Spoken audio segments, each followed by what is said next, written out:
औचित्य साधून हिंगलाज माता मंदिरामध्ये गोमातेचं पूजन समारंभ आयोजित केला होता आणि या प्रसंगी मान्यवरांच्या हस्ते गोमातेचं पूजन आणि उद्घाटन सोहळा संपन्न झाला। फाल्गुन कृ 13 शक 1946 रोजी हिंगलाज माता प्रकट दिनानिमित्त गुरुवार दिनांक 27 मार्च 2025 सकाळी 10:30 वाजता हिंगलाज माता गोशाळा पूजन व गोमातेचे पूजन करण्यात आले।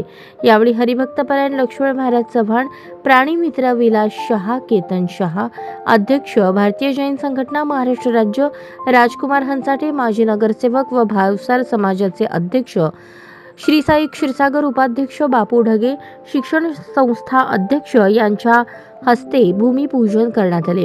शिवानंद पाटील नगरसेवक, हरिभक्तपरायण आकाश शिरते महाराज, राजू हिबारे समाज उपाध्यक्ष, रंगदळसर रविभाऊ गोणे हिंदू राष्ट्र शहराध्यक्ष, आनंदभाऊ मुसळे शहर संघटक, प्रभाकर राजूल, सुरेश राजूल, संतोष पुकाळे प्रमुख पाहुणे म्हणून उपस्थित होते।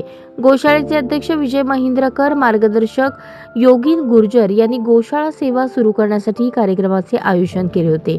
रितेश घनाते, दीपक कोंगारी, समर्थ महिंद्रकर, राम दाते, गंगाधर बुधाराम, साईराज घनाते, गोरक्षक व इतर सर्व हिंदू बांधवांची यावेळेस बहुसंख्येने उपस्थिती होती।